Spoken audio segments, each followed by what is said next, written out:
Welcome, everybody, to the Jim Masters Show Live Entertainment Lifestyle Talk Show Series. How's everybody doing today? It's so nice to see all your smiley faces. We toast you. We toast you in our kind, generous, supportive you mug here at the Jim Masters Show Live. You know what's in it? Some English breakfast tea. Even though it's the afternoon, we're sort of pushing the late morning into the afternoon today because we're going to take you to London, England.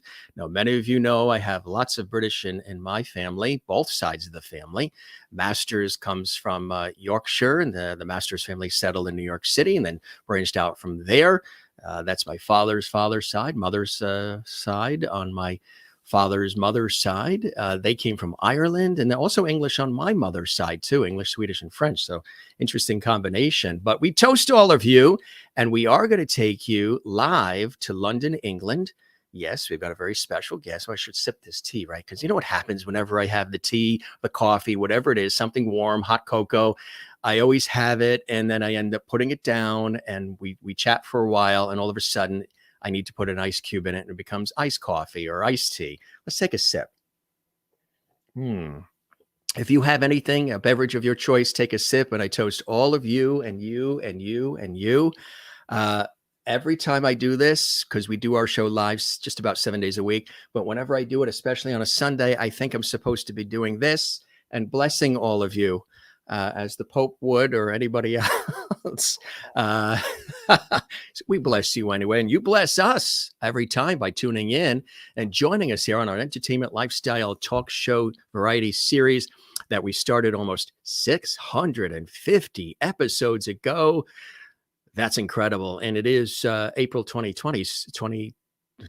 That's when we started the show. 2 years have flown by. See, this pandemic just erased the 2 years. It is April 2022. So it's 2 years we're coming up on at the end of this month for the anniversary of the Jim Masters Show Live Entertainment Lifestyle Talk Show Series with some 650 episodes. I cannot believe it. Welcoming everybody. If this is your first time here, thanks for joining us. Don't forget, we are live right now, but we also archive all of our episodes.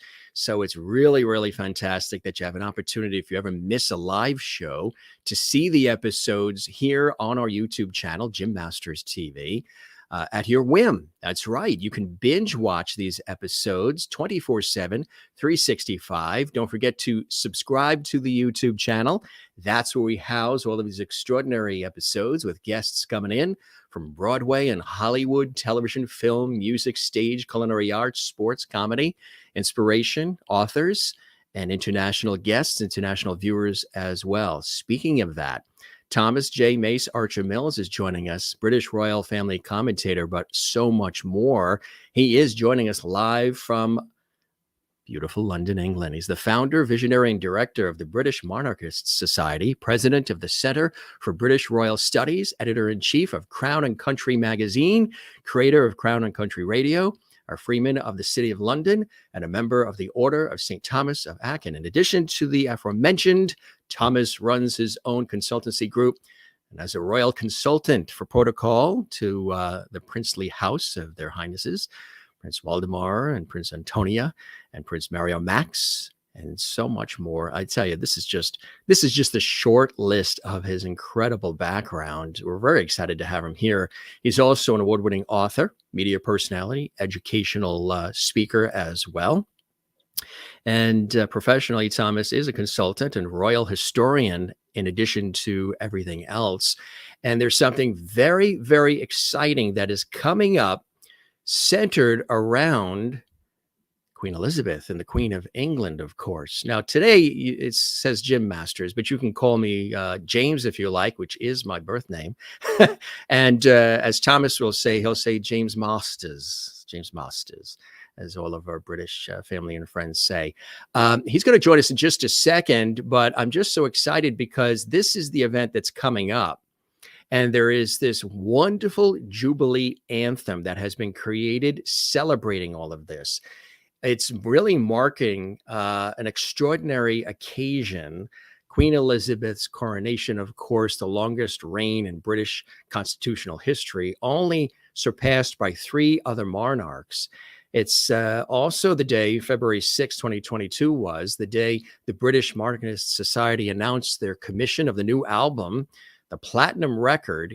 Yes, it's really incredible, on BMS Records, in honor of the Queen's Platinum Jubilee. The album consists of 2 individual tracks as well, composed by royal composer Dr. Olga Thomas-Bosovskaya, and also crossover classical tenor, composer, and producer Anton Van Der Mere. Really exciting. The lyrics were written by Thomas, founder of the British Monarchists Society, and Anton Van Der Mere. Now, the album is going to be released on April 22nd, 2022, the day after the Queen's 96th birthday, on all major digital outlets, and limited edition also available, processed CDs and vinyl. It's really an exciting project. I can tell you more, but I want to have the guy himself live and direct from beautiful London tell us all about this exciting detail, the music, what the process was like putting it all together. Again, he is a part of this fabulous organization that supports the tradition, promoting heritage, defending the crown, and advancing education, the British Monarchists Society. If you've never heard of that before, well, you're going to learn a lot right now. We welcome all of our viewers. We welcome all the lovelies who are watching, including our lovely squad. If you're watching for the first time, we thank you as well. Don't forget to subscribe to the channel. Click the notification bell so you never miss any of the episodes. And if you'd like to comment live during our live show, coming to us from London, England, from wherever you are around the world, if you subscribe to the YouTube channel Jim Masters TV right now, you can chat in our JMS live chat room. We've got a live chat room right now where everybody's chatting with each other, and you can chat live, and we can see your comments as well. So that's a gift to our subscribers here on the Jim Masters Show Live. So hope you guys are doing well. Thanks for all the comments. I see a lot of comments already built up in the queue, which is fantastic. Let's welcome Thomas to the show right now, live from London. Thomas, welcome to the Jim Masters Show Live. It's a pleasure to have you here, my friend. Oh, thank you so much, Mr. Masters. I really do appreciate it. And what a fantastic intro to me. I don't know what there's left to say. But listening to that, I'm almost a bit embarrassed with how much I do. And it doesn't feel like I actually do that much. But when you put it on paper and listen to it back, it's actually pretty impressive even for me.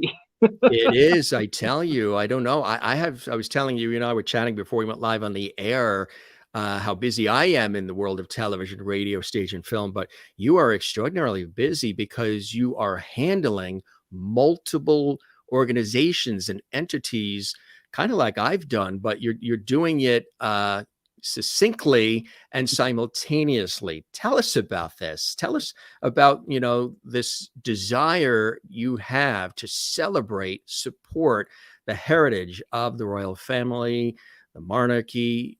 What early on for you sort of sparked that keen interest? Like I mentioned, we have British in our family on both sides of the family. The Masters family came from Yorkshire. What for you sparked this real keen love and interest and passion for it all?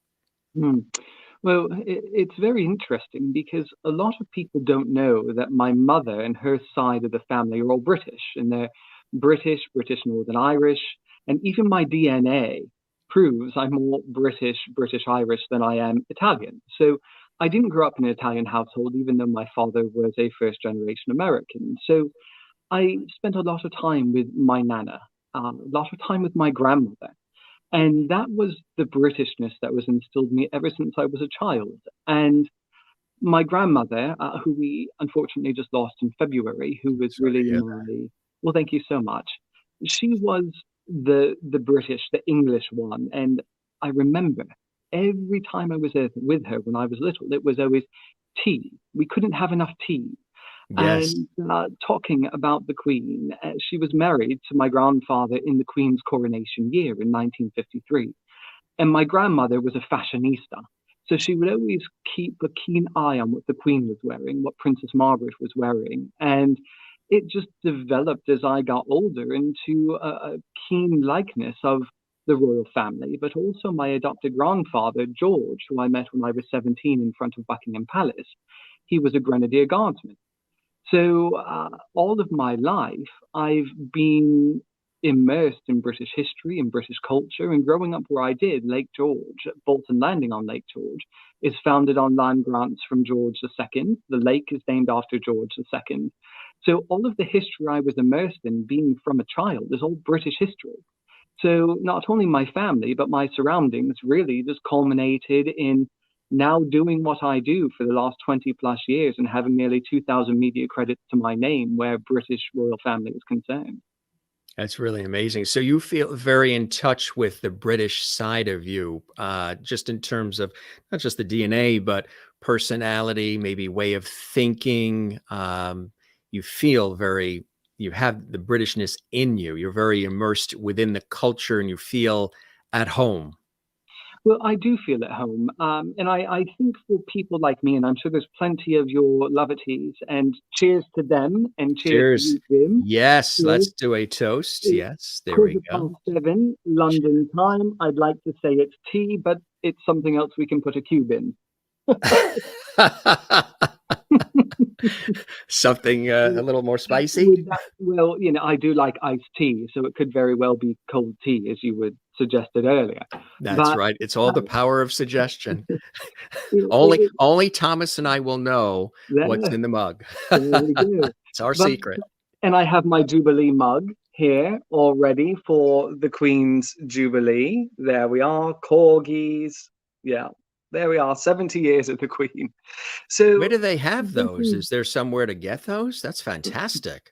Well, this is Collectors by Danone, and they are manufacturers of fine bone English china. This is not a endorsement of them. I have no link to them. I just like their products because I like fine bone china. And so did my grandmother. Teacups were big in her life and big in mine. So anyway, going back to what we were talking about, it is quite something when we look at what it is to be British. And if it isn't so much the belonging by blood or birth, it's belonging to something greater than ourselves. And nobody says you have to have a passport to be British. Some people say American by birth, British by choice. And I'm sure there's a lot of your listeners that identify with cultures that they are from, cultures they've had an interest in. And even though I'm from a split culture, my family's not very old in the United States, I've always felt that there was something else for me outside of America. And I've explored that almost my entire life. I was traveling ever since I was young. And as of this point, I've lived and traveled more of my life outside than I have inside of the United States. So I'm sure there's plenty of the lovely people that are listening to this broadcast, that can identify with that and understand different cultures and just how special it is to want to capture where you're from, where your people have come from, what they've taught you that have made you you. And that's what I've done. And I realize, looking back on my life, that it is my grandparents, it is our family story and where we're from and what we've been through that actually has culminated in the person I am. So I'm getting back to my original roots and rediscovering what it is to be me as a person. That is really exciting. So what was the first step that you took in that vein? How you were able to really start to cultivate the experience, the knowledge, the connections, and start to create some of your own entities? When did that first start happening for you, Thomas? Wow, Jim, that's a loaded question right there. I would say even from when I was a youngster, I always had an interest in history, always had an interest in international people. And living so close to Canada and having family and friends, really good friends, cousins, the international part of crossing that border every year, several times a year, I thought, well, why are we not crossing other borders? Why are we not getting back to our family that lives in other parts of the world? Yeah. So with my school, it was fantastic. Bolton Central School takes fantastic trips every year, international trips. I traveled with that school when I was young internationally. My first college I went to at ACC had a lovely program of international exchange, and we learned about cultures, we learned about people, and how we're actually connected in such small ways that mean so much to us.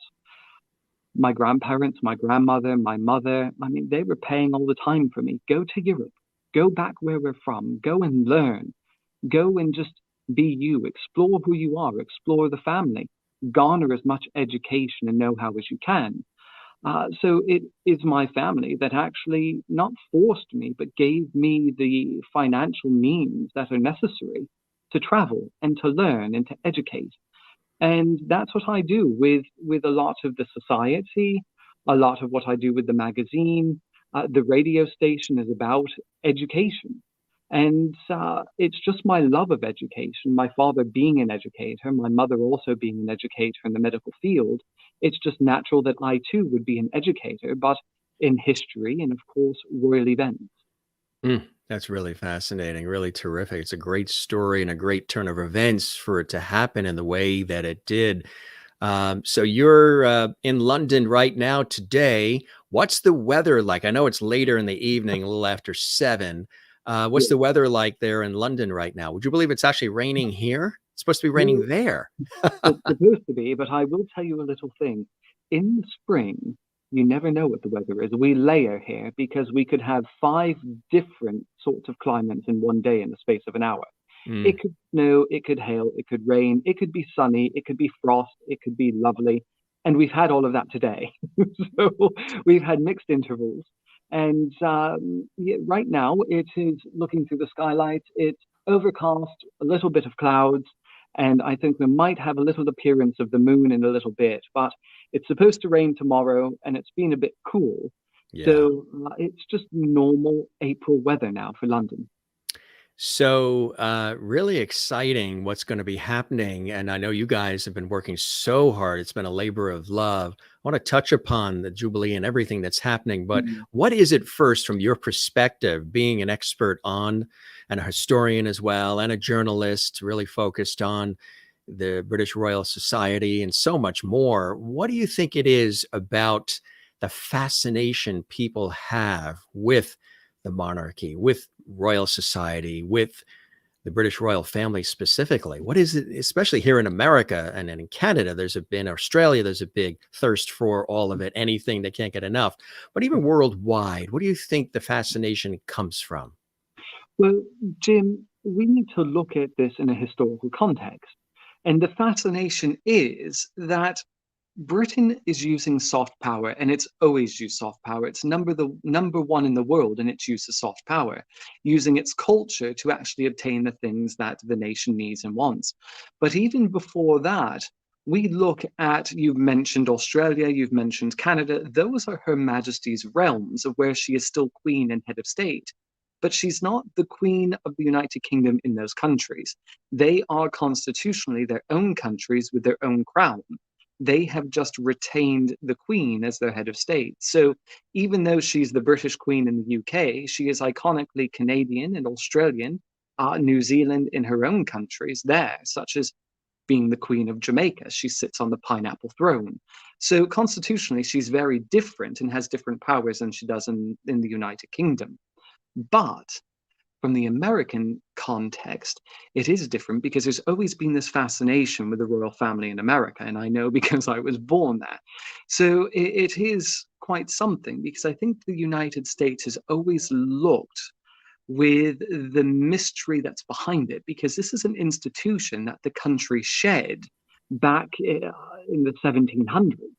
So when you look at what has transpired and how popular that the institution of the royal family is, and how it works now for the British public, why couldn't the United States have that? What happened in the United States?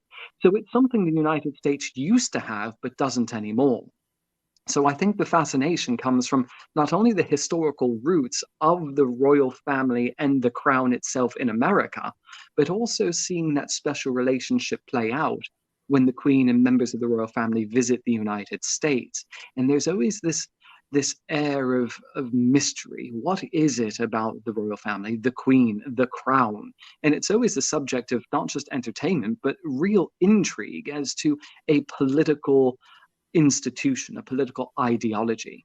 So when you break it down in those sort of contexts, you say it is different, it is foreign, but it's not far removed because there's a monarchy of which the Queen is head of state attached to the United States, but also surrounds the United States. The Bahamas is an actual realm of Her Majesty. But Mexico used to have an emperor. So it is really interesting when you look at the United States and just how it is surrounded by realms of which Her Majesty is the Queen. I tell you, it's so true, the fascination. I think a lot of people say for Lovely pictures that America, we're showing there. yes, from the collection. So I'm just looking at all these fantastic things. Right. Oh dear. Now I'm looking at all these fantastic comments from the Loverties, and there's a lot of love in here. Oh, yes. That's how I created the show, to have a lot of that. Exactly. Yeah, that's really fantastic. Some Marilyn saw her in Canada. Jen Barry has asked me what I think of the crown. Not sure if you really want me to get into that there, Jim. If you want to, it's up to you. Yeah, you can go in any direction. Now, tell us about this. This is something special. This was something the organization was involved in, right? Is this a painting? Oh, look at that. Oh dear, I almost forgot about that. That's the 2015 Realms portrait. Yes. And yes, at the time, we had a High Commissioner of one of Her Majesty's realms as a patron and one of the painters who has painted the Queen once before. And the Society had said, well, no one's really looking at the longest reign. The palace didn't want to celebrate. And we said, well, that's fine. If they don't want to celebrate, that doesn't mean her people shouldn't celebrate. So the Society said, right, let's talk to our patrons and see what we can do. So we actually went ahead and worked with the painter. We worked with the High Commissioner. We worked with, at the time, Sir Christopher Guide. And we had permission to actually paint the Queen and had 4 sittings with her at Windsor Castle. And we created this lovely private gift on behalf of Her Majesty's realms and presented it to her. Now, this is very historic moment because it's the only time that Her Majesty's realms have come together to present her with one tangible gift, the only time in history. And the British Monarchist Society is the one who commissioned that on behalf of Her Majesty's realms. So we're very proud of that painting. And if you know the 1992 painting by the same artist, it shows a younger Queen who is actually facing the other way. Yes. So we wanted this painting to feature her as she is, looking back on her reign, opposite the painting that came in 1992 when she was still looking forward towards the end of her reign. Very, very nice. Very, very nice. I also want to mention too, Crown and Country magazine, which you are the editor-in-chief of, and we have some shots of that as well. And there's another fantastic photo. Tell us about this. That painting is that is the Australian state portrait. It's known as the Waddle painting. And this was actually allowed by our sister organization, the Australian Monarchist League. So we could use this for the inaugural cover of the magazine. So it's absolutely a beautiful image of Her Majesty the Queen. And you can see that she is in a very Australian themed, not only dress, but the flowers and what she's wearing there. So everything about that portrait is Australian. Yeah. And this was this used for the cover of the magazine, Crown and Country? Yes, it was. And beautiful. We went ahead and we did a bit digital over the pandemic. But now, because it is Jubilee year, things are opening, the shops are opening. We now can source the materials to print the magazine. It will be coming out in hard copy again. And Jim, this magazine isn't just, you pick up a Men's Health or something like that. It's not like that. This is a proper academic journal that literally has gold all the way on the outside of the pages. It has a place saver, which is purple silk. So this is a proper coffee table periodical that we put out. I love this one too. Look at this image, Thomas. That is the study of the 1992 portrait that I had just referenced when we had shown the painting of the 2015 Realms portrait. So if you remember that, she was looking to the right, and here she is looking to the left. So that was in celebration. That was the other one, right? And that's then the Realms portrait, and this one is the 1992 study, which celebrated 800 years of the city of Colchester. wow. Yeah. So there's a lot of history that is in the magazine, but it's not just history. We deal with current events, we deal with military, we deal with art, we deal with architecture, environment, music. There's so much that we deal with. So there's something for everyone, even if you're not a royalist. And I have plenty of friends who aren't royalists. They like the magazine because they didn't realize or understand that even though they might not be a royalist, a lot of what they do revolves around royal patronage. And right. things are put forward, especially in the United Kingdom and the realms, that you wouldn't even think about, that are endorsed or touched by the royal family.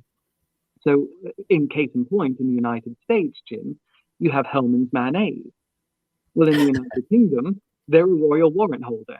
They provide mayonnaise to Her Majesty the Queen. You have Cadbury's, you have a lot of products that even Americans use, but because it's not in the kingdom or a realm, the royal seal doesn't actually fall on those products. It's not printed on them. So there's over 860 royal warrant holders, a lot of which are foodies, like craft foods as well. Craft foods, There's a lot of products Americans use that don't even know that they are a royal warrant holder. Even that's amazing. Cleaning supplies, food, clothing, barber, all of these places, jewelry shops. It's amazing just how many people that the royal family do touch with warrants. It's worldwide. We have a fantastic little promo video for Crown and Country magazine, which we're going to show right now, and then we can talk a little bit about it. And also the British Monarchists Society as well. We have a nice little video for that. Here's that first video about little video of the magazine, gang. I think you're going to enjoy it. My special guest, Thomas J. Mace-Archer-Mills. He is joining us live from London, England. This is your host, Jim Masters. Thanks for joining us. Don't forget, folks, if you'd like to comment live while the show is live in our JMS chat room, subscribe to our YouTube channel, Jim Masters TV. Thomas, they should subscribe to our YouTube channel anyway, shouldn't they? Oh, they should. And I've subscribed to it. We're going to put it out on all of our socials. Subscribe. Be lovely. Join us.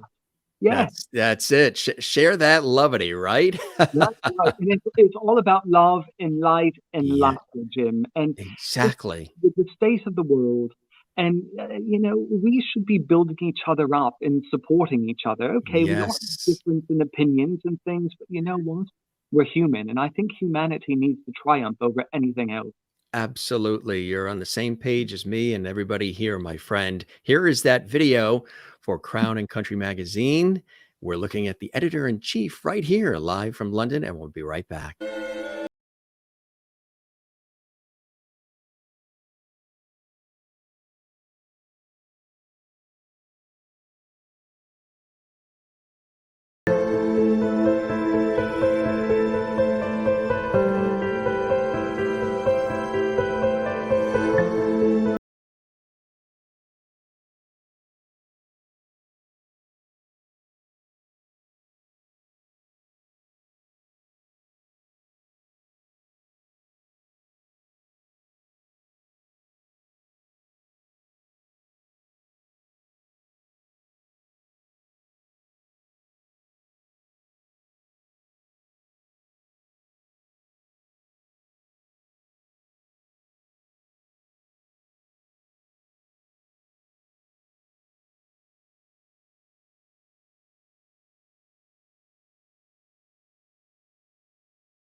That is really, really nice, huh? I got excited again about my own magazine. I was going to say, right? So, you read those captions, and so many people, and this is why I love what I do.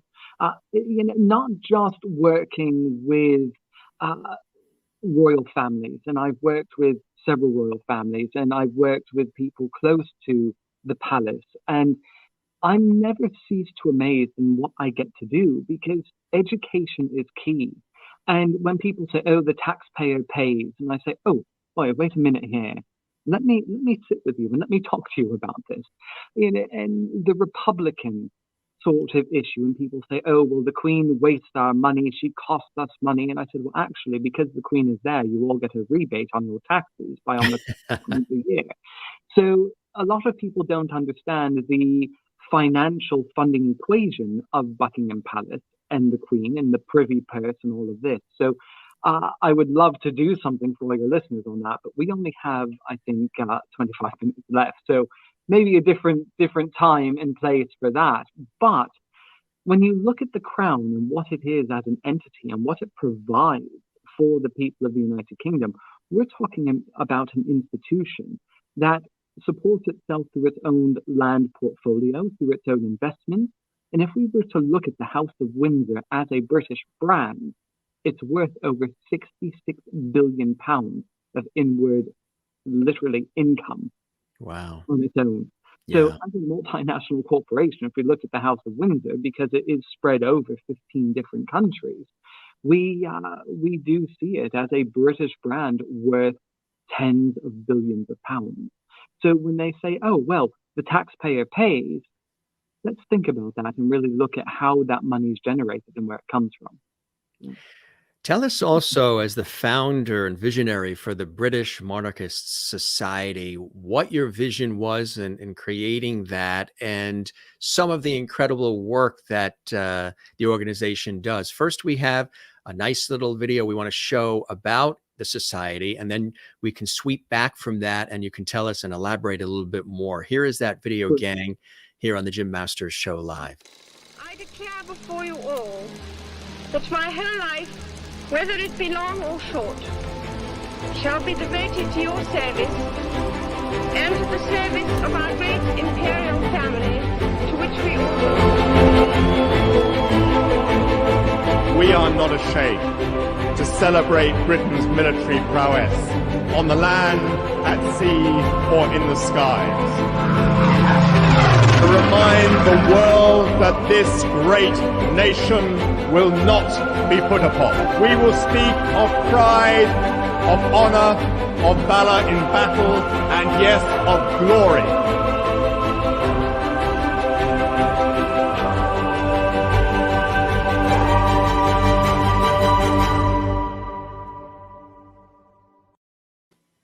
Tell us the backstory of the creation of the society, and again, your vision and some of the extraordinary work that the society does. Well, Jim, I started the society out of love for education, and it would always aggravate me.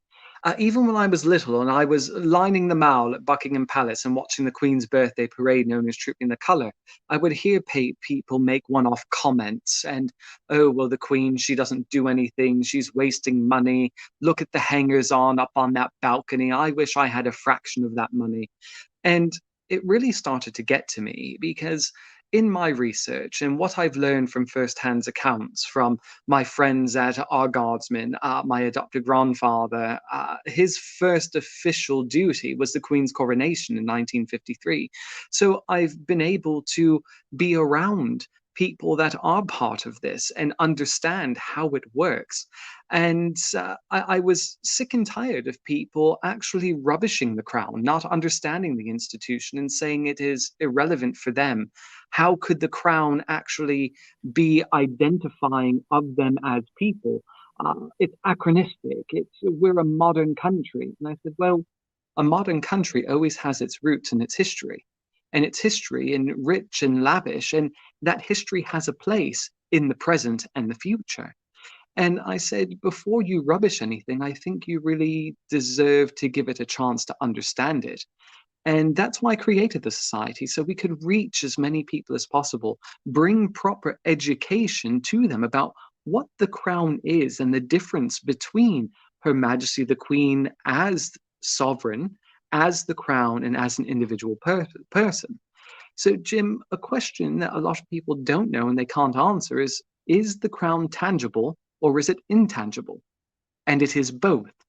And you really need to have a proper account on what it is and its both tangible and intangible attributes that make it what it is, why it is a piece of magic that works for the United Kingdom and 15 other countries of the world. So that's what I set out to do with the society. But the work that we undertake is just fantastic. A lot of charity. We work with Open Age, which is a charity that helps a lot of elderly people in the United Kingdom that are not so much alone, but might need camaraderie, that want to be around people, that might not have that much to do. And they a lot of times are a forgotten demographic. So what the society does and what I do, I'm very adamant about meeting a lot of these people, and I've been doing this for years and years, is we actually work with Open Age to create enrichment courses and classes, and we go there and we have a sort of coffee clutch or a little tea party, and we talk about the events of the day with the royal family. We will put together PowerPoints and we will do enrichment exercises and curriculum with them. And it's really great because in the United Kingdom, we have something called Windrush, which was a demographic and faction of society who at the 50s and 60s came to the United Kingdom from the Caribbean realms and relocated and settled here. So a lot of these people that are now older from Her Majesty's realm of Jamaica, Barbados, which is no longer a realm, but it was until last year, the Bahamas, all of these other Caribbean islands, they were born under Her Majesty the Queen as queen of their nation, but have come here to the United Kingdom to live. So it's interesting to meet people from all over the world, from different countries, that share the same head of state, and to hear their stories of how they grew up in an island nation so far removed from London, from Buckingham Palace, and not seeing their head of state, and what she still means to them and what she meant to them when they were young and growing up, is really endearing.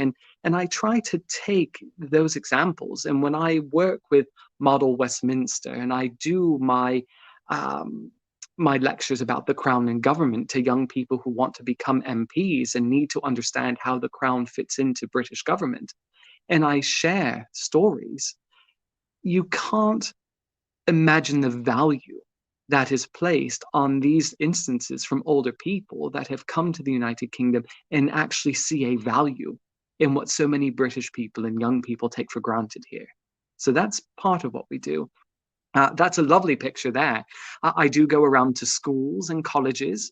I teach young people. We actually have a lovely program where we send out modules to schools that ask for them. A lot of American teachers reach out to us.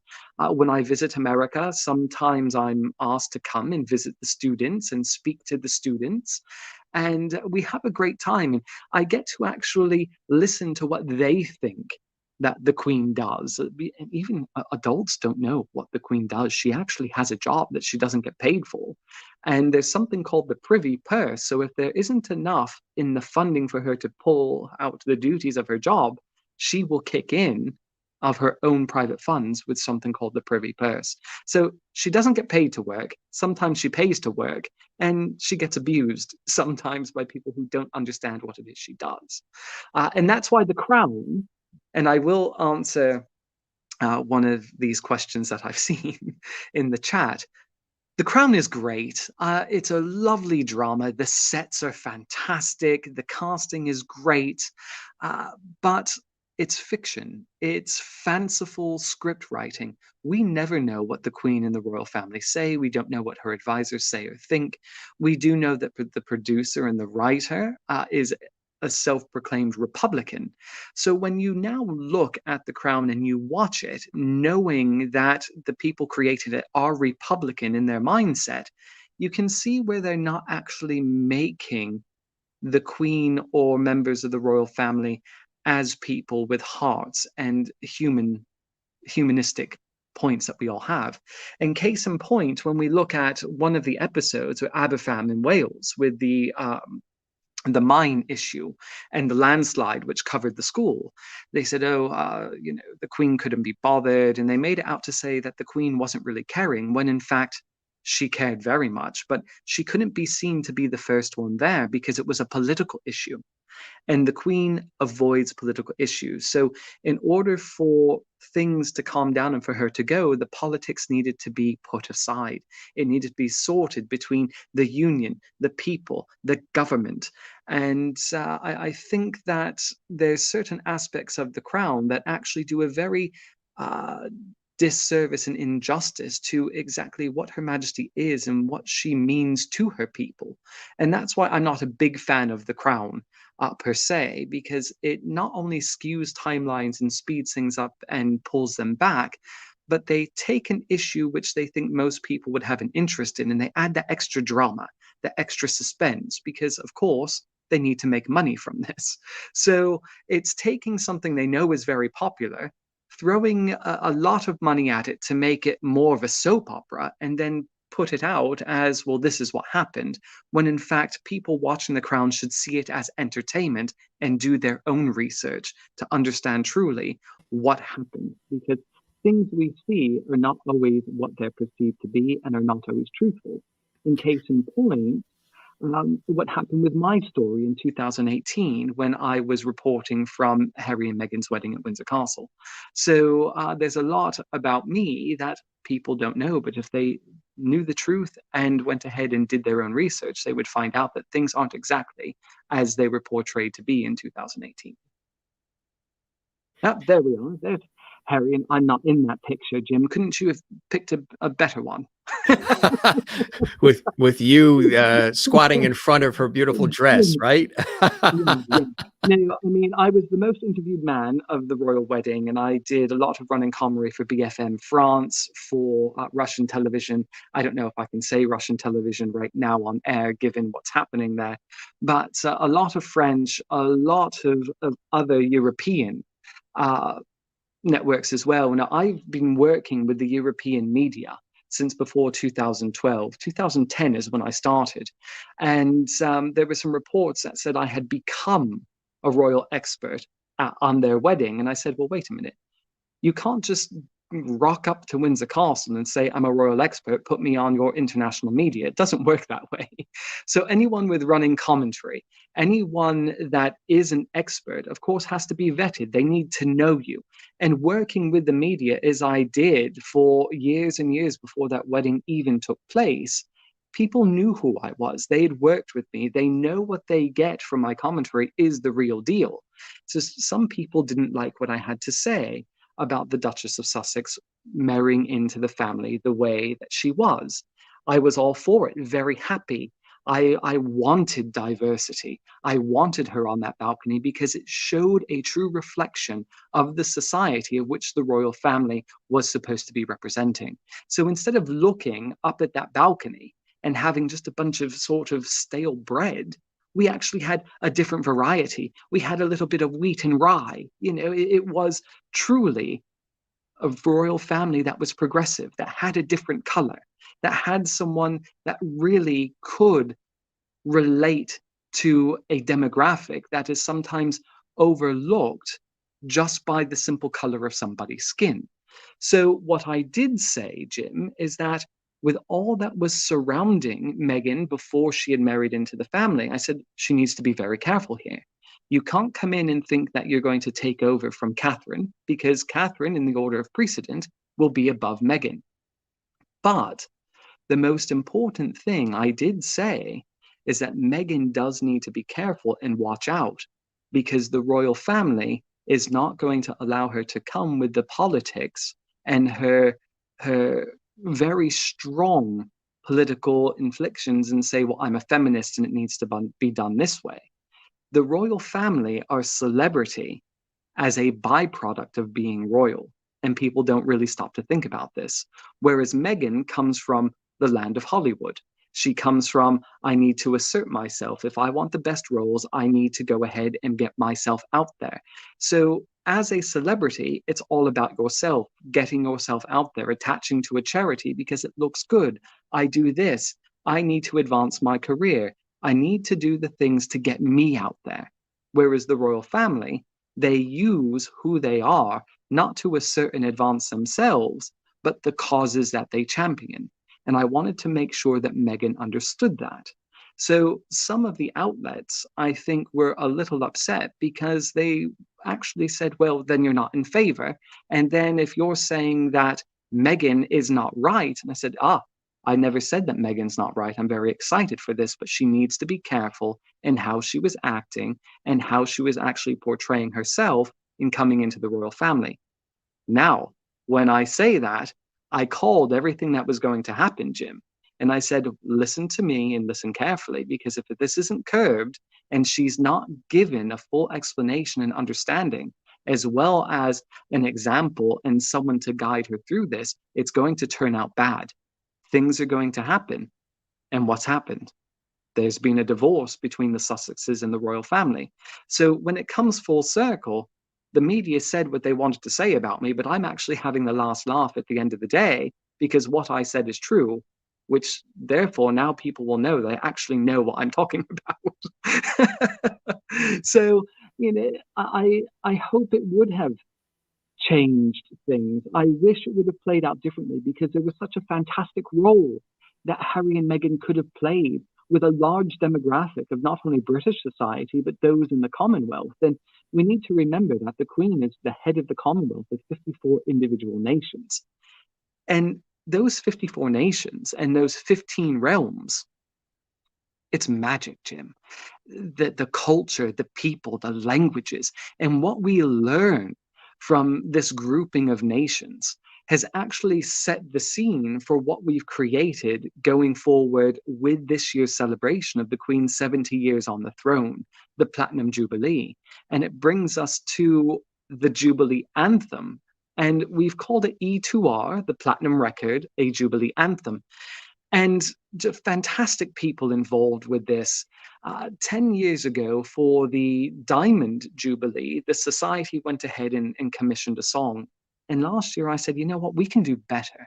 And we should always, as people want to do better for ourselves, we should always want to be able to have the opportunity to do better.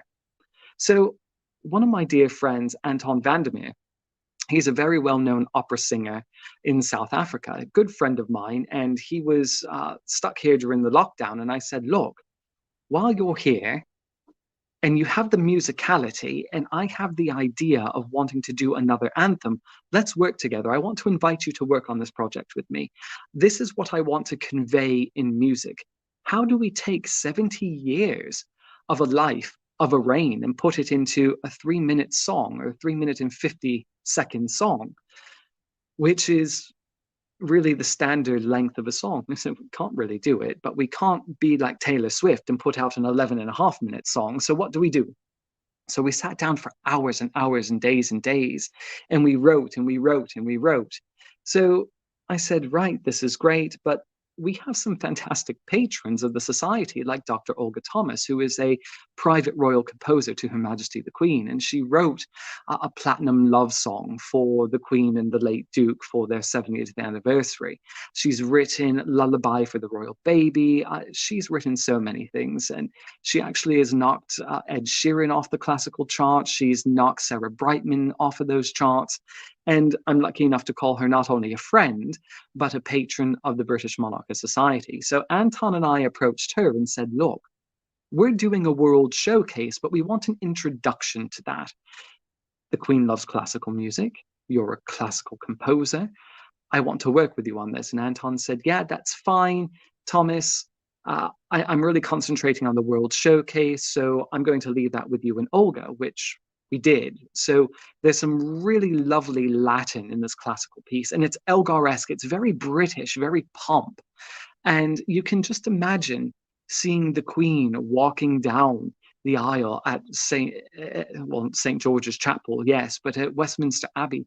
And the way we've done the exaltations and the way I've arranged the Latin verses brings a throwback in the symbolism to the coronation, which is just fantastic. I hope everyone will listen to that. It's called The Four British Nations. And we just had such a fantastic time. We took over the Rubens Hotel. Dr. Thomas and I were having tea one day, and she said, well, I've got some ideas. I'd play it on the piano, but we don't have a piano. I said, oh, well, yes, we do. There's one right over there. So here we are in the tea room at the Rubens, and we just took over the piano.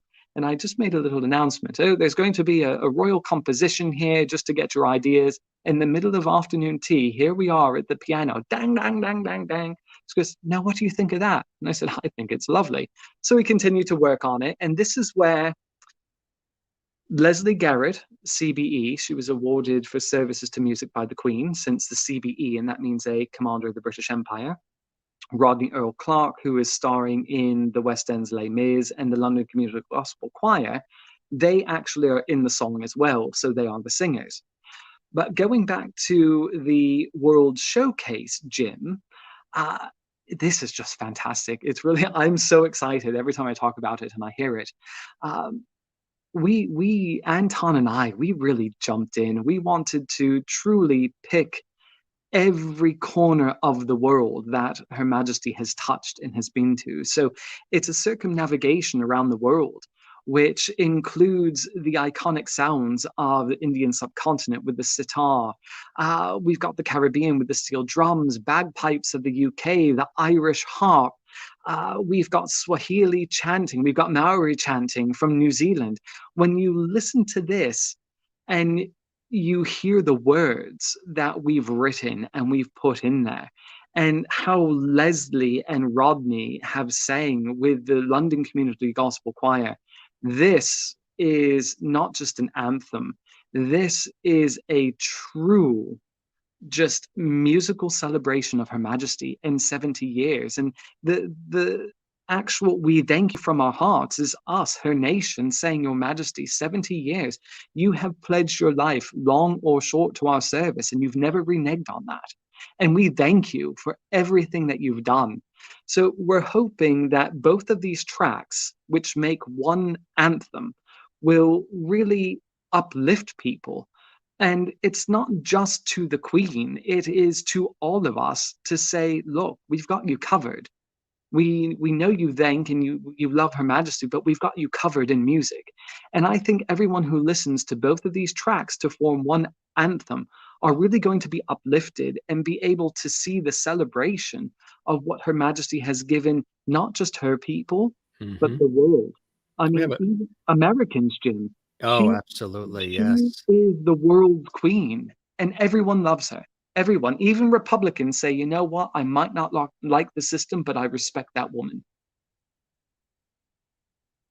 We have a little bit of a clip here that's really, really cool. We were doing a little digging and we saw this. We want to share it with everybody. And it's sort of like as things are being created and the development of it all.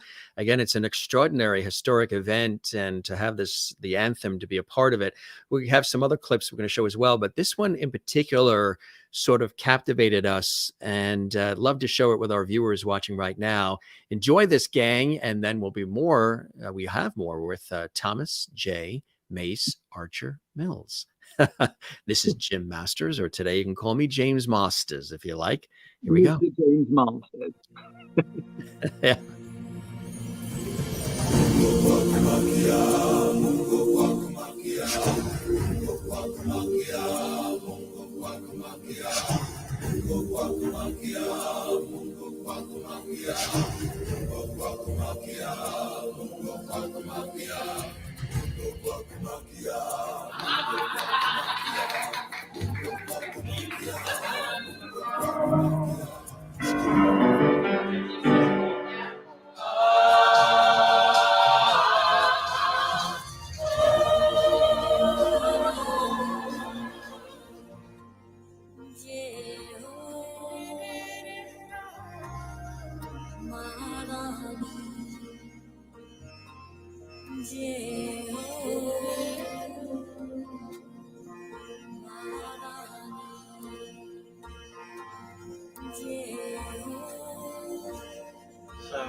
Majesties Mixers.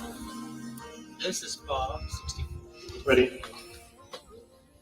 Her Majesty's mature in face, an icon to the world.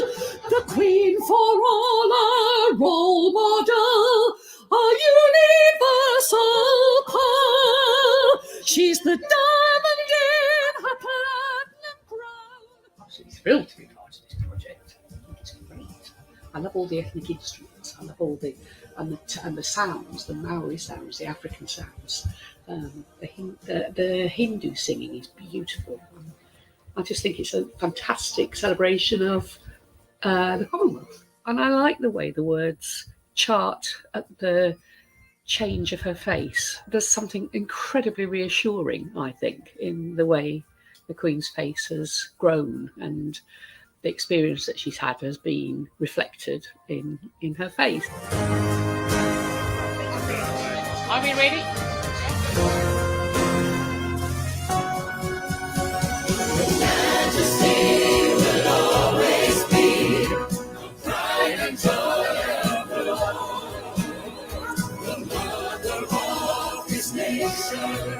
United Kingdom and beyond. Will the diamond in this platinum crown forever in our thoughts? Your Majesty, we thank you for our hearts. Your Majesty, we thank you for our hearts. Your Majesty, we thank you from our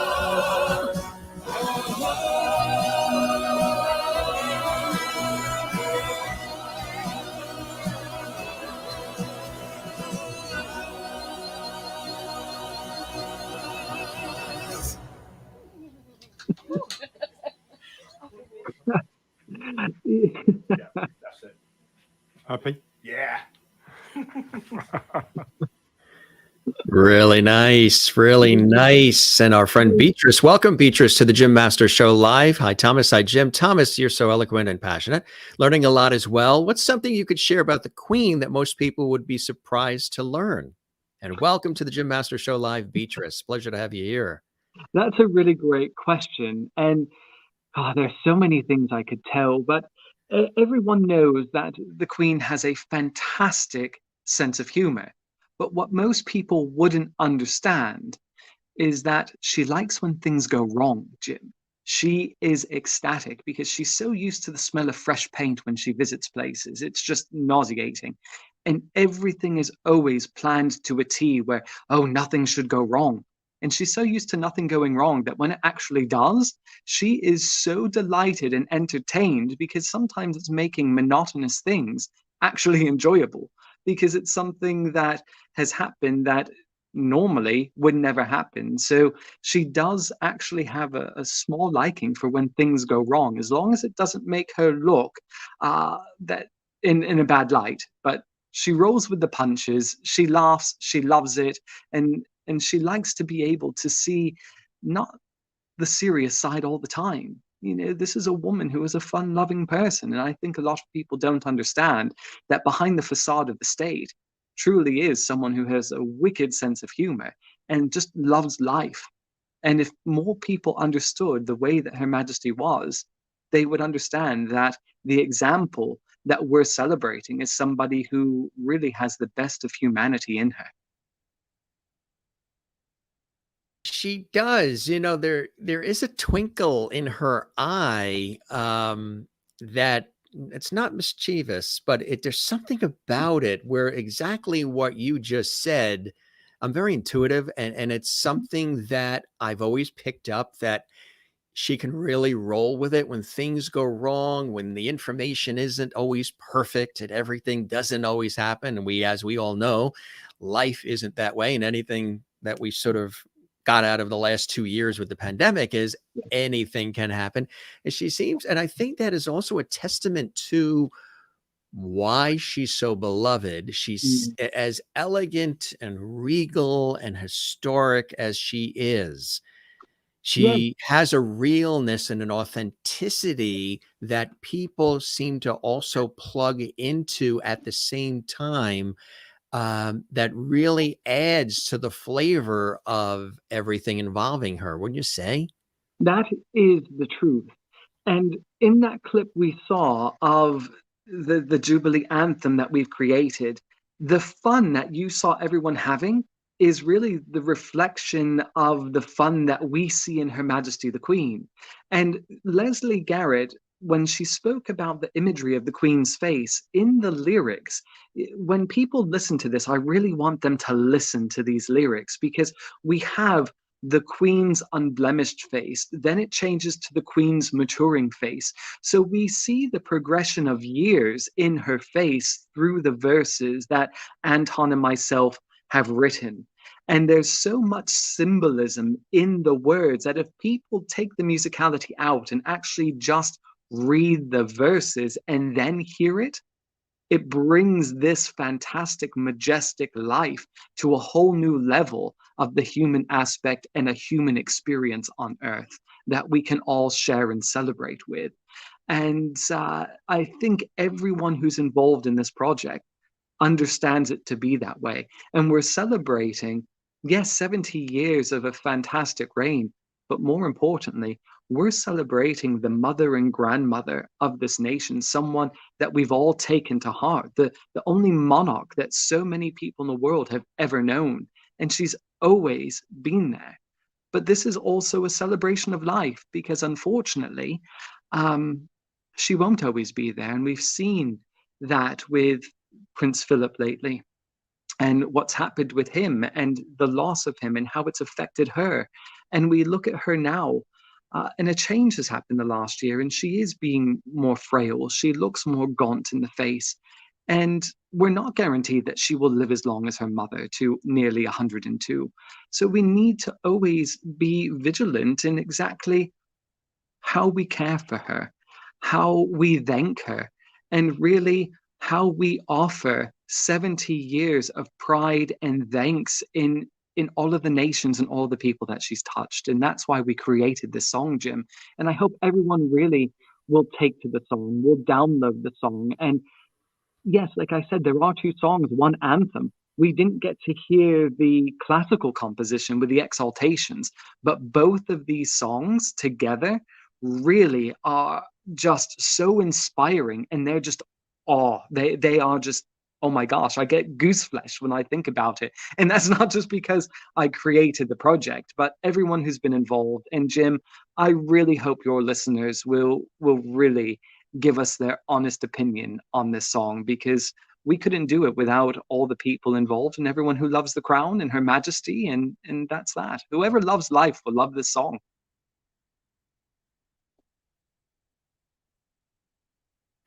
That's so true. It really is breathtaking. You know, you can almost still hear elements of it. I can still hear them singing it just from that clip that we had. When was the idea first thought about? I think we have another clip here, which is kind of cool. And does it go back as far as this, where Sir David Arness was presenting to, I think it was Parliament perhaps, and they were talking about the statue, a Jubilee statue that also is going to be developed as well. Tell us about that. That's exciting. I'm sorry, Jim. So David Amos was a very good friend of mine, and I knew him. I've known him for years, and unfortunately, he was taken from us last year. And the BMS is, in fact, with the Jubilee Statue Trust, putting everything in place to celebrate Her Majesty's Platinum Jubilee of the coronation next year. So, as the founding parliamentarian of my organization, Sir David Amos had championed the Jubilee statue and put it forward on the floor of the Commons twice. So much so that in writing to the Prime Minister came back with support. We've had over 100 MPs support actually the statue. And due to the untimely demise of Sir David, we've had two other BMS parliamentary patrons, Joy Morrissey MP and Andrew Rossendale MP, who were some of the two most pro-monarchy members of Parliament, actually take over the reins for Sir David. And Sir David loved everything about the monarchy and the crown and the place that it has in British society. So his loss is still very much felt with the society, but also with me personally as a friend. And he came to speak at the launch of my children's book, The Adventures of Little Queen Lilibet, which is about the young life of Her Majesty the Queen. And he loved the anthem, but also Joy Morrissey loves the anthem. Andrew Rossendale loves the anthem. Now, Andrew Rossendale is the chairman of the parliamentary APPG, which is an all-party parliamentary group in the British government for the Jubilee. So he has petitioned the BBC to include our anthem on the Jubilee weekend to be played at the party at the Palace on the 4th of June in front of 1 billion people. So we're hoping that the BBC will, in fact, allow us to join the celebrations with this anthem. And if we can get the song onto the charts, the BBC will do that. So I'm asking all the loveties and everyone with light and love here to please help us get this song in front of the BBC, download it, love it, listen to it, share it, talk about it. There's so many that are involved in the society, Jim. And we are a very heart-feeling organization, and we try to see the human aspect in everything and celebrate everyone. And when things happen and some of our patrons are taken from us, it leaves us in a little bit of not a spiral, but a sort of reconciling of what we need to continue to do to stay the course and not get lost in our personal grief. Absolutely. And as Her Majesty has rightfully said in the past, that grief is the price we pay for love. And I cling to those words all the time when we find ourselves in despair or we've lost people, such as Sir David, such as the Duke of Edinburgh, such as my grandmother last month. And I always remember that love and grief, they are united. And there's so many things that Her Majesty says that we can take on board every day to actually comfort us and help us and uplift us. Absolutely. What we have another clip here. We thank you from our heart. Little snippet here that we want to share. This comes from SoundCloud and from Anton directly. Let's listen to that, gang. It's another fantastic one. Here it is. Majesty will always be a pride and joy of the Lord, the mother of this nation, United Kingdom and beyond. Will the diamond in this platinum crown forever be known for? The Majesty we thank you for the world. Just a little clip there, but enough of a tease to make you say, I want more, I want more. The power behind these it's incredibly. And what wasn't shown in the video, because I was in America, my mother unfortunately was diagnosed with breast cancer. But what you sorry to hear that. Thank you, she's doing very well. Good. I woke up at 3 and 4 in the morning, American time, so I could be patched in for the rehearsals, the recordings. So as Leslie was in the studio, here I am on the mobile unit up on the wall, watching everything and commenting and working with Anton and asking questions and saying, that doesn't sound exactly right. Maybe it's the feed. Anton, can you talk to me? Olga was holding the phone, Dr. Thomas, so she would revert to me and say, Anton, Thomas has a comment. And you can see in that picture, there's the 5 of us. At the English National Opera, which is Leslie Garrett's alma mater, if you will. It's her home. And special thanks goes out to them. We've had some great sponsors like GoGoDoc, gogodoc.com, that have just been fantastic with us. But this is very much a collaboration of all of us. And even though it was my idea and my project, I couldn't have done it with Anton. And Anton and I couldn't have done it without Olga. And the 3 of us couldn't have done it without Leslie and without Rodney. And all of us couldn't have done it without the London Community Gospel Choir. So it's a big production, Jim. When you listen to this and the orchestra and how it was done and the chorus and the days of recording, it wasn't an hour or two of recording. This was days, Yeah. over a 4-day weekend of recording. And to create something of this caliber, which Robert Emery, who was on Crown Copyright, who does a lot of the producing, executive producing for Her Majesty's massed bands and all that, for the 4 British nations, he's the executive producer.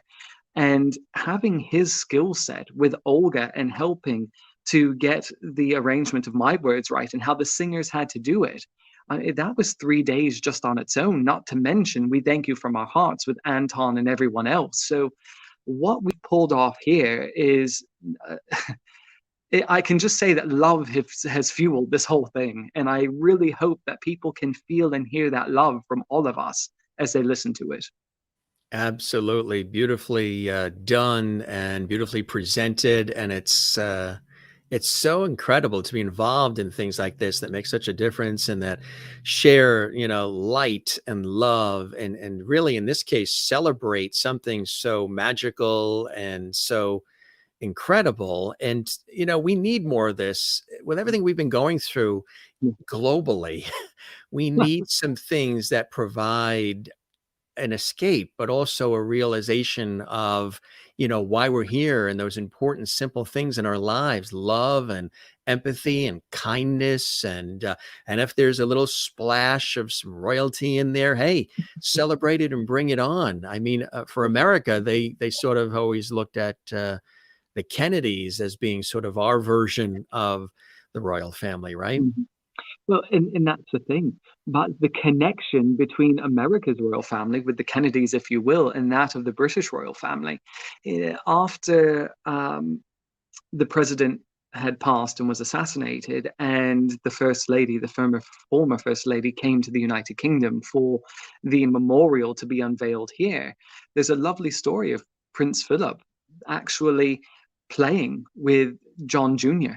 And when the Queen and Miss Kennedy actually came past that room, they stopped in the doorway and saw Prince Philip actually on the floor playing with John Jr. in one of the rooms of Buckingham Palace. And it shows the human side of the royal family and His Royal Highness, the Duke of Edinburgh, understanding that this son has just lost his father.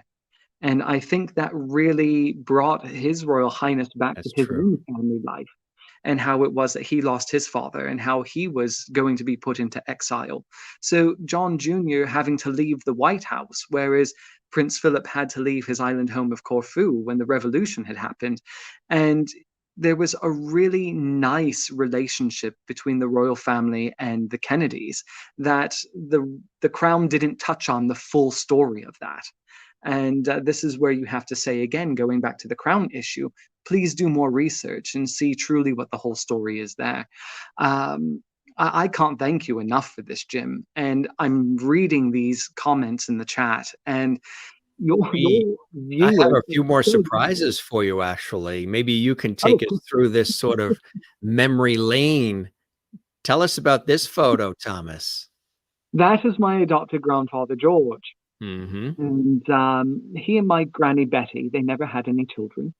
And I had actually met him when I was 17 in front of Buckingham Palace. And I noticed on one of his lapels, he'd always wear the patch of the Grenadier Guards. He's a very proud guardsman. And I said, "Excuse me, sir, but you're a grenadier." "Well, how do you know that?" And I said, "Oh, well, the markings." So we were watching the parade, and there was a division of foot that I wasn't too sure because they didn't have the plume. And I said, "I'm sorry, Mr. Mills." He said, "Well, you've been standing next to me an hour and a half. I think George would suffice." And I said, "Okay, George." So we talked about it, and he was explaining the divisions of foot and how some have plumes, different markings, the arrangement of buttons, the colors, and all of that. So, and then we just hit it off. We went to lunch after. And when I had gone back, we had developed a very good, close, well, there wasn't email really back then, so we would write letters. And we became very, very close. So I would come and spend summers, and then they came to spend time with me when I was going to university in Carolina. And they came several times. We would go on cruises, spend Christmases together. So they would come for weeks and weeks on end. I would come for British summers. And we created a family. And for over half of my life, I grew up with one grandfather. But this man was another grandfather for me. So even though he wasn't and isn't blood, our family has been created with this bond. And he's met my family, my mother, they send cards, they talk. We are a family. And that's one thing, is that who gets to dictate and tell us who our family is? So I've learned firsthand from this gentleman who I met when I was 17, and I'm 42 now, what it was to be a guardsman, what the Queen meant to him and his family, where his family is from, and his twin brother, my Uncle Henry, and learning the insides of what it was to guard the royal family and to be on private duty for Queen Elizabeth, the Queen Mother, and Princess Margaret, and hear the stories of what it was for him to be with the royal family and on duty and to guard these people, and his time at Wellington Barracks and his time at Victoria Barracks in Windsor. A real first-hand experience that so many people would not get. They wouldn't get these first-hand stories. They wouldn't know what it's like unless you were brought up with and immersed in a military culture in serving the Queen. And as we saw with that clip of the royal family, with my magazine, it says that Her Majesty's Armed Forces belong to her, not the government. That picture there, of course, is watching the that's watching the Diamond Jubilee flotilla from the Gourmand Hotel at Tower Bridge. You'll see my grandfather there, and the gentleman who's in the middle of the two of us, Bobby Carpenter. He was my Uncle Bobby, a really good family friend who actually helped get my first book, To the Queen of Royal Drinkology, out there and be a success. Unfortunately, he's no longer with us. There is the Baroness Thatcher. I took that photograph. Every year at Windsor Castle, up until she couldn't go anymore, we would speak for 5-10 minutes at Garter Day. And she was made a Lady of the Garter by Her Majesty the Queen. But this was the last Garter ceremony she was able to physically attend. But for the last 10 years of her life, we had a lovely relationship, and I have 10 lovely Christmas cards from her. And she would always look for me and say, there's Thomas, let's go see Thomas. And you can see here, looking straight at me, that she was getting ready to be escorted past the car right over to me for one of our annual chats that we would have. And I've had an extraordinary life with this. And oh, there's the Duchess of Cambridge. That's at a private event for an unveiling with Catherine there. And I've been blessed to have these experiences, but they don't come easy. That is tea at Buckingham Palace. That was for Grenadier Guard Day. Her Majesty presented new colours to the Nijmegen Company. And I've been a few times for tea at the palace and have spoken with her. That is my 2018 Gourmand Award winning book, Their Majesties Mixers, When They Rain, They Pour. Yeah, wow, look at all these things. This is Diana, Memorial Gardens there. This is all a result of hard work. Oh, there I am with the King and Queen of Serbia and some of my team and my friends. I was asked to come and help plan the 2018 royal wedding of Prince Philip of Serbia to now Princess Danica. And I've done a lot with the Serbian royal family. I had Doña Sofia, Queen Sofia of Spain, and Crown Princess Victoria in my charge. And for several days, actually. And I'm working still with the princely House of Schaumburg-Lippe as their head of protocol. So, I'm not tooting my own horn, but I really have done a lot. But, Jim, you don't get placed in these areas without doing the work. And that's a very famous painter. She's painted all the royal family. And we feature her in Crown and Country magazine. She turned out to be a lovely friend of mine. And I visit her from time to time, have tea. I haven't seen her since before our lockdown, but she is doing well. But what I was saying is that you have to pay your dues and do the work and show that you have been in the world of royalty and be able to have that confidentiality to do the things that you do and to be placed where you are. This is Remembrance Day, and you can see here I am at the Cenotaph at Whitehall on St. George's Day, honouring those glorious dead from the Great War and all of those that have past. And that's what the society does. We look at culture and heritage, and we honor those who have fallen, honor Her Majesties, Her Majesty soldiers. This is a tea that we had. This is where Princess Katerina of Yugoslavia was there. You can see her in the back. She was a patron of ours at one time and a grand patron. And she's doing very well. She's been doing so much. Yeah, these are some of our friends and officers here. So we have a lot of fun. We do a lot of things. Of course, we have tea, but we do a lot more than that. We go out, we educate, we work with so many different people and organizations to really bring home what it is that the Crown stands for and what it does in British society. Not just British society, Jim, but society of the 15 realm nations as well.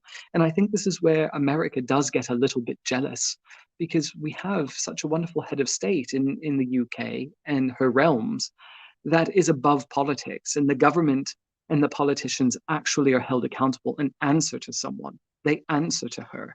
It's her government. So I think sometimes when we look at a strict political system, such as in the United States, there is something to say for an apolitical element above politics that bring everyone together, that bring everyone to a plane that says, okay, I'm not a Republican, I'm not a Democrat. Today, under my apolitical head of state, I'm an American, regardless of our politics. And that's what the United Kingdom has for it, for us, the head of state that doesn't favor one party or the other, but works for the people rather than the politicians. That's what it's all about, right? That's what it's all about. And you're immersed in it greatly on various levels. What are some of those blessings and joys in your life that continue to forge you forward in this vein? It's not about what I see. It's not about events I can attend or people I get to meet. For me, Jim, it's about helping others and educating others and letting people truly see the value to something that they might not normally see or respect or understand on their own. And if I can be a catalyst to help people understand that there is something more than what they see, there is a truth that is relevant to everyone, regardless of what they might be perceived as being true and honest. When we take away those top layers and dissect it through proper education and research, there's a whole world there that can truly help people. And that's what I do. And I help people, and I like helping people. And I take that from my grandparents. I take that from my mother.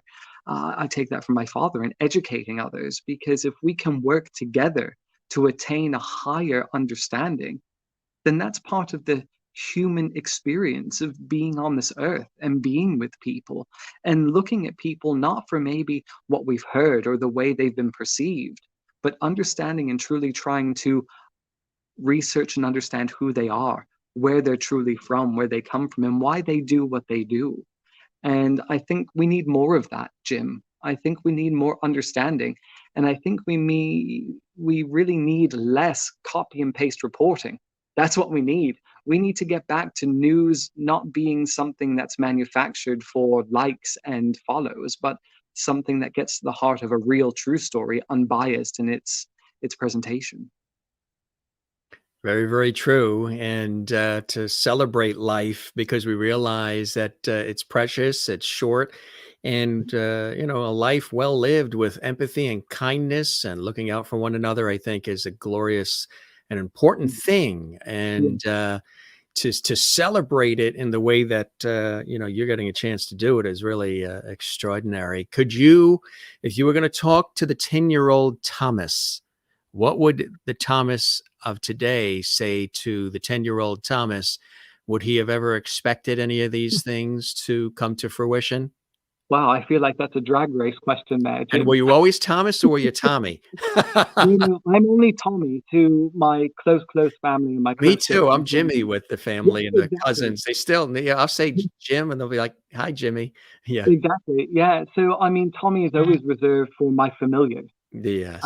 But I would say to my 10-year-old self that you will touch a lot of people and you're going to go far. But when you put your head above the parapet, you need to preserve yourself and protect yourself, because the green monster and that of envy will rear its head, and you need to be prepared to be able to weather the storm and not believe what people tell you because you know the truth deep down. So you need to have a thick armor, which I didn't have. And when things come at you, you can't take it so much personally as you would want to. So that's what I would say to my 10-year-old self. No matter how hard people work to discount and discredit you, you know that you've done everything the honest way and the right way, and you've paid your dues. And if I didn't, I still wouldn't be here as I am doing what I do. Well said. Beautifully said. It was really a pleasure having you here with us. And, next time I'm in London, I'm going to ring you up and we're going to have tea in person. We'll go to my private members club. We'll have the best tea. I'll introduce you to people. Jim, I've got you covered. Got you covered. Fantastic. Fantastic. I love that, my friend. Maybe we'll take a drive out to Yorkshire too and see the Masters heritage out there. Road trip for the next series, Jim. Road trip. Yes, that's right. Now, if folks want to learn more about acquiring the song, the material, where can they go, Thomas? They can go onto iTunes. They can go on to any music streaming service and look for E2R, the Jubilee Anthem, but they can go to the website, which is www.thejubileeanthem2022.com. And you'll have all the history there, the snippets, videos, but also the download links are there. Again, that's the Jubileeanthem2022.com. But Amazon has it. iTunes, please, iTunes, everything. Let's build those likes, Jim. Let's get them up there. And can I just take a quick moment and thank the viewers, the listeners, the loveties, the love that they've shown me today. I take my hat off to them and I literally cheers to them and salute them, because it's kind of a little emotional for me, people that haven't known me just saying such wonderful things in the chats and taking their hat off to me for what I've done and what I've accomplished in my career. And that sort of love from strangers, if everybody had that, this world would be such a fantastic, beautiful place. Well, I tell you, I wouldn't do this series any other way, because like you and I were chatting before we went live, I worked professionally in television and radio and have for a long time, and then created this. We're coming up on our 2-year celebration at the end of April. It'll be 2 years and over something like 650 episodes live, almost 7 days a week of this series. And that has just been sort of the extra gravy, the folks watching live and commenting, which is beautiful. And then those who watch later, when this is in the replay on our YouTube channel, they can see this whole thing again at Jim Masters TV. It's archived there, and they can comment on the YouTube channel as well. But, one of my things is bringing people together. I like to connect people. I'm very communal. I like to express empathy, kindness, lots of levity. You got to laugh. And we have to laugh at ourselves. You got to laugh. You can't take yourself too seriously, but we have these poignant conversations, and none of this is scripted. There's no teleprompters. You had no idea what I was going to ask in advance. You had no idea what content we were going to show. And I love it that way. Look at all that promo. Jim, thank you so much. I hope you'll have me back. I've just loved every minute of this. And thank you so much. Absolutely. I was going to say, I hope the show met whatever expectations you had, and you enjoyed the time with me as much as I have with you, Thomas. Thank you. And I have, Jim. And this is more, I didn't know what to expect, but I'm telling you, what a fantastic experience. And please come to London, come to the UK. Let's do a series. Let's discover your roots. Let's discover everything. I think the lovelies will love it. Yeah. Spread the word about the Jim Masters show live to everybody there and everybody you know as well. We would absolutely love that, my friend. We will, Jim. Anything we can do. Thank you so much for the opportunity. I do appreciate it. Oh, the pleasure was all mine. Everybody, more comments. We love you. You're amazing. May your future be bright. Thank you, Jim and Thomas. Veronica Lee's watching in Australia, which is beautiful as well. And come back and see us. Absolutely. Thank you, everyone, so much. Love to everyone who's watched and will watch. And yeah, Jim, hats off to you, my friend. Chin chin. Chin chin. Slancha. Cheers. All the rest. Bros. Yeah, right. Exactly. And give my regards to the Queen. Tell her James Masters or Masters says hello. James Masters Esquire. That's right. The 5th, actually. Yes, exactly. You take Oh, care, dear, oh, Thomas, and dear. best of luck with the events coming up. I know it's a very busy time. So Yeah. thanks for this was a nice chat. We did about an hour and a half, just free flowing, which I think was really absolutely spectacular. Jane watching in Sweden, one of our regular lovities, says this was an excellent show. Thank you, Thomas, for being here. Thanks, Jim, for having him. Our Sweden. pleasure. Yeah, no, well, Sweden they're actually my favorite royal family, and the time I got to spend with Crown Princess Victoria was fantastic. But I am also, and she might really be impressed with this, I belong to the Innocents Orden. So I'm in Sweden every other year for the Grand Ball in Stockholm for that. That's because amazing. I'm part of that order. Yeah. On my mother's side, my mother's mother's mother, so that would be my great grandmother Hilma, she was a princess and grew up in a castle in Gothenburg and was part of that family. And the castle is still there. Her father was a general in the Swedish Royal Army. So we have that connection with Sweden, with my great grandmother being a princess. And then she had come over to the United States and they landed in Boston. And then they spread out from there, and there's connections to Canada. And what a small world, Jim. this. You know what? This is it. With that connection as well, we are doing a Who is Jim Masters? Let's find my history. I'm in. And you look who was with us as well. Another American institution, Mr. George Burns, with us as well. Georgie. It's Georgie. Hello, George. He always pops in towards the latter part of the show with his cigar. He's always dapper. I mean, he's all ready to go to have tea at Buckingham Palace, isn't he? Put him in your pocket, Jim. I was going to say he passes the test. He pops in towards the end. Thank you again so much. It's been lovely to be here, and goodbye to everyone. Cheers, Thomas. Thanks for everything. We'll chat again soon, okay? Be well now. Thomas J. Mace-Archer-Mills on our show live from London. Like we say, every episode of the Jim Masters Show live entertainment lifestyle variety talk show series is something unique, something special, and something different. We're not a niche show. We don't have the same thing every single day. We're all about life, all about living, all about connecting, and all about bringing entertainment and music and stories and laughter. And through our guests, through what I do here and hosting and producing the series, and through all of you interacting and commenting and celebrating life and everything that we do here. There are over 600 episodes plus. I got to really spend some time counting them up. I think we're at 650 or almost at 650 episodes of our entertainment lifestyle variety talk show series, which is extraordinary.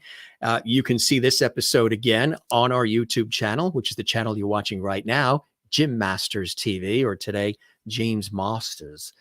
But I shouldn't confuse anybody. The YouTube channel is Jim Masters TV. If I start saying James Masters, then they're going to be like, well, we don't see the James Masters channel. No, it's the channel you're watching right now. It's Jim Masters TV. And there's episodes with extraordinary guests from all walks of life, celebrity friends who've popped in, and so much more. Having Thomas on was a treat. I got a chance to learn more about him. I was very aware of him, but it was great to have him as a guest on the show. British Royal family commentator and so much more. Live and direct from London on a Sunday afternoon, Sunday evening for him, because they're several hours ahead of us. But I do want to let you know quickly that a favorite is coming on the show tomorrow. Yes, actor, producer. He played Alex Handress on the popular CBS Norman Lear series, One Day at a Time. Glenn Scarpelli is live with us tomorrow at 7 p.m. Eastern, 4 p.m. Pacific. He is all excited. Join us tomorrow live on the Jim Masters Show live. Again, that's for the live audience. For those of you who are watching this 6 months later, just scroll back in our archives and you can see that episode. Actor, producer, Glenn Scarpelli. This is going to be his return visit. He was with us about a year ago. He and I are good friends. We chat all the time. And I said, hey, Glenn, you want to pop back on? Because you're doing some new, exciting, cool things. Want to pop back on the Jim Master Show Live? He said, absolutely. So he's with us tomorrow. We've got an amazing array of guests coming up for all of you as well. It was terrific celebrating the royal family today, with Thomas. And again, founder of the British Monarchists Society as well. And again, this we showed Her Majesty is the longest reigning monarch in the history of the UK and out of the monarchs alive today. Pretty amazing, huh? Kind of cool to see behind the scenes, the making of the song and the stories behind it. Again, a Jubilee Anthem coming out just a couple of weeks from now. And again, if you're watching this a year from now, this is past tense, but you can always see it all in the archives. Really cool stuff, gang. Really, really wonderful. We encourage and invite and welcome you to subscribe to the YouTube channel where we house this entire series. That's Jim Masters TV. Hit that red subscribe button. When you do, there's no cost. It doesn't cost you anything to hit that button.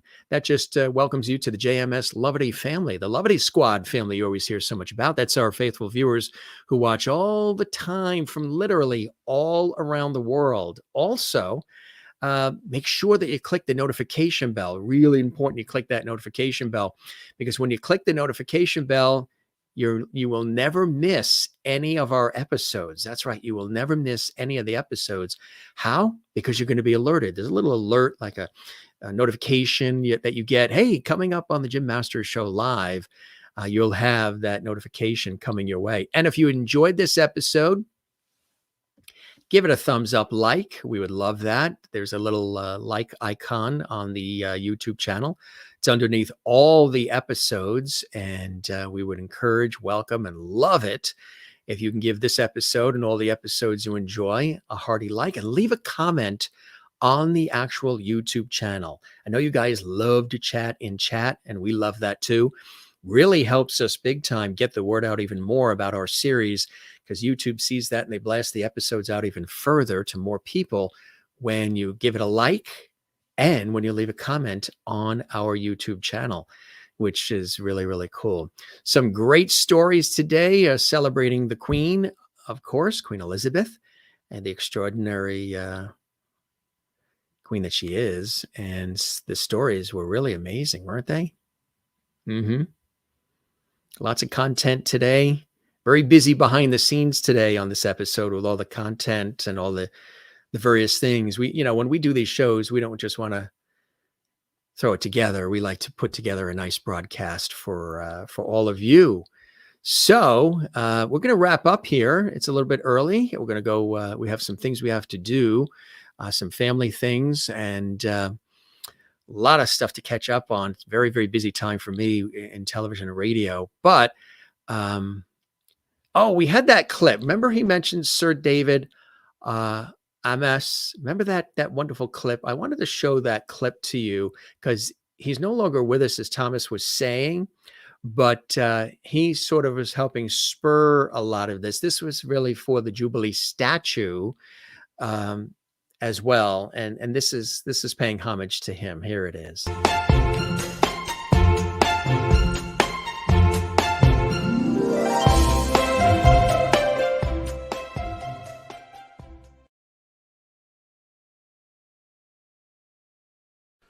Now, the British Monarchists Society recently came to me with a project which I'm sure the nation will back.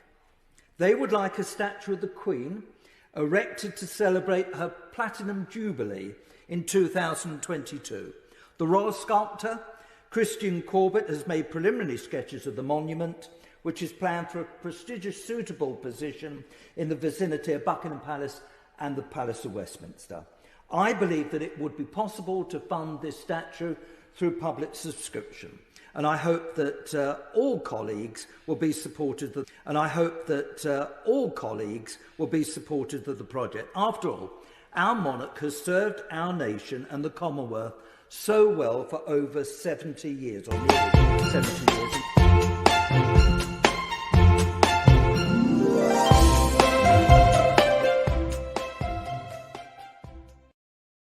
Isn't that cool? We were talking about him, and I wanted to make sure we got that little clip in. That was courtesy of the British Monarchists Society. Maureen in Arizona says, I think we should call you Lord James of Loveday Hall. I think I like that. Instead of Mr. Loveday. I've been upgraded to Lord James of Loveday Hall. I think that's great.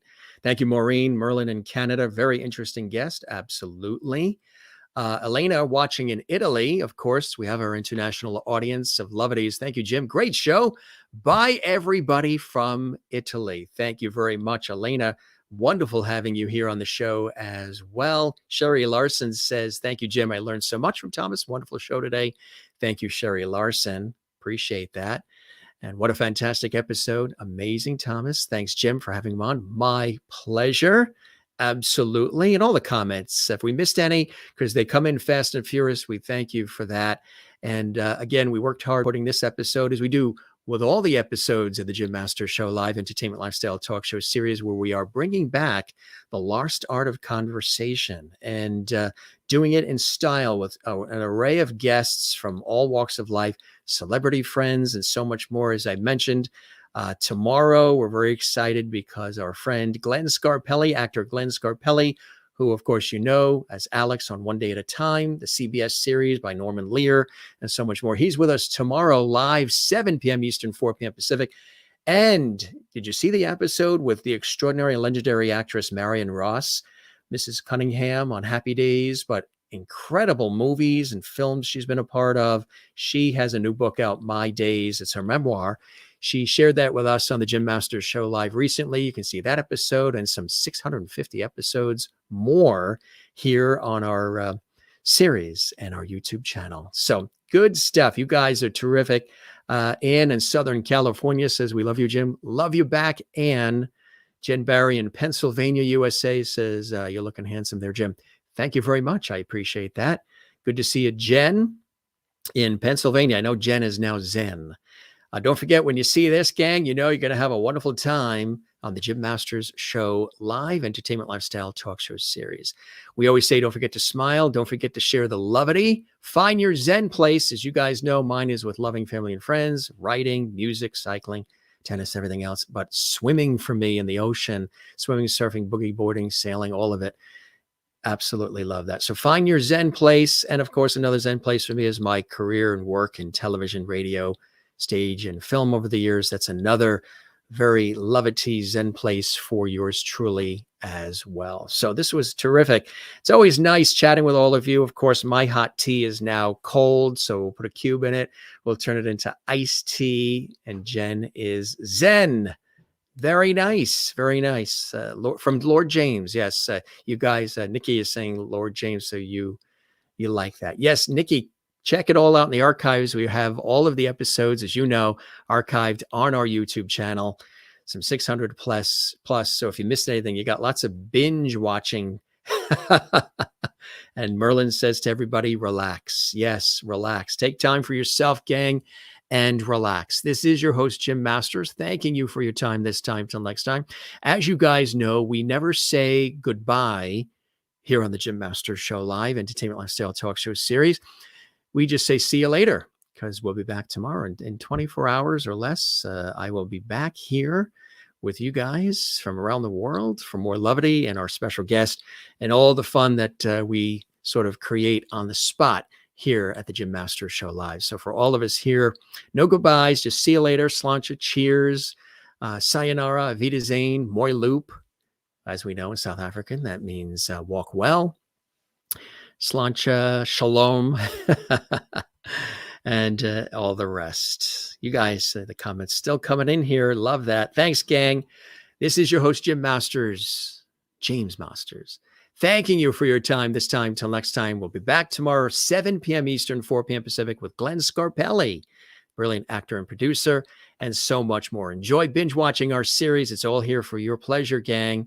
And spread the word about our show. Tell everybody you know about our show. TTFN, my fellow royal subjects, have a wonderful rest of your Sunday. You too as well. Maureen in Arizona, USA, and Jane in Sweden. Thank you very much as well for all the levity.